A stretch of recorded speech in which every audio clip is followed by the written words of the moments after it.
Bible पाठ 8 जून 2025। पहला पाठ प्रेरित चरित अध्याय 2 वचन संख्याएं 1 से 11 तक। जब पेंतेकोस्त का दिन आया और सब शिष्य एक स्थान पर इकट्ठे थे, तो अचानक आंधी जैसी आवाज़ आकाश से सुनाई पड़ी और सारा घर जहाँ वे बैठे हुए थे गूंज उठा। उन्हें एक प्रकार की आग दिखाई पड़ी जो जीभों में विभाजित होकर उनमें हर एक के ऊपर आकर ठहर गई। वे सब पवित्र आत्मा से परिपूर्ण हो गए और पवित्र आत्मा द्वारा प्रदत्त वरदान के अनुसार भिन्न भिन्न भाषाएं बोलने लगे। पृथ्वी भर के सब राष्ट्रों से आए हुए धर्मी यहूदी उस समय यरूशलेम में रहते थे। बहुत से लोग वह आवाज़ सुनकर एकत्र हो गए। वे विस्मित थे क्योंकि हर एक अपनी अपनी भाषा में शिष्यों को बोलते सुन रहा था।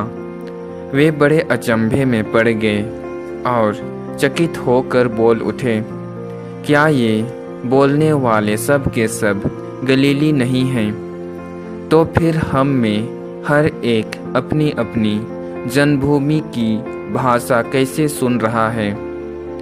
पार्थी, मेदी और एलामिती, मिसोपोटामिया, यहूदिया और कपादुकिया, पोंतुस और एशिया, फ्रूगिया और पंफुलिया, मिस्र और कुरेने के निकटवर्ती, लीबिया के निवासी, रोम के यहूदी तथा दीक्षार्थी प्रवासी, क्रेत और अरब के निवासी, हम सब अपनी अपनी भाषा में इन्हें ईश्वर के महान कार्यों का बखान करते सुन रहे हैं। प्रभु की वाणी। दूसरा पाठ कुरिन्थियों के नाम पहला पत्र अध्याय 12 वचन संख्याएं 3 से 7 और 12 से 13 तक। इसलिए मैं आप लोगों को बता देता हूँ कि कोई ईश्वर के आत्मा से प्रेरित होकर या नहीं कहता, ऐसा साबित हो, और कोई पवित्र आत्मा की प्रेरणा के बिना या नहीं कह सकता, ऐसा ही प्रभु है।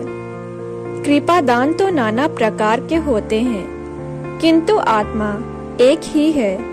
सेवाएं तो नाना प्रकार की होती है, किंतु प्रभु एक ही है। प्रभावशाली कार्य तो नाना प्रकार के होते हैं, किंतु एक ही ईश्वर द्वारा सबों में सब कार्य संपन्न होते हैं। वह प्रत्येक को वरदान देता है, जिससे वह सबों के हित के लिए पवित्र आत्मा को प्रकट करे। मनुष्य का शरीर एक है, यद्यपि उसके बहुत से अंग होते हैं और सभी अंग अनेक होते हुए भी एक ही शरीर बन जाते हैं। मसीह के विषय में भी यही बात है। हम यहूदी हो या यूनानी, दास हो या स्वतंत्र, हम सब के सब एक ही आत्मा का बपतिस्मा ग्रहण कर एक ही शरीर बन गए हैं। हम सबों को एक ही आत्मा का पान कराया गया है। प्रभु की वाणी।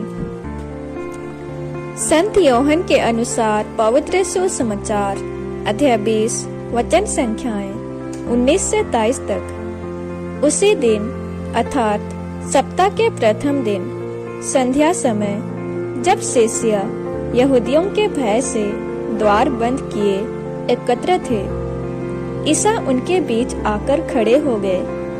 उन्होंने शिष्यों से कहा, तुम्हें शांति मिले। और इसके बाद उन्हें अपने हाथ और अपनी बगल दिखाई। प्रभु को देखकर शिष्य आनंदित हो उठे। ईसा ने उनसे फिर कहा, तुम्हें शांति मिले।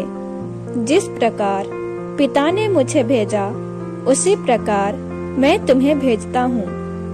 इन शब्दों के बाद ईसा ने उन पर फूंक कर कहा, पवित्र आत्मा को ग्रहण करो।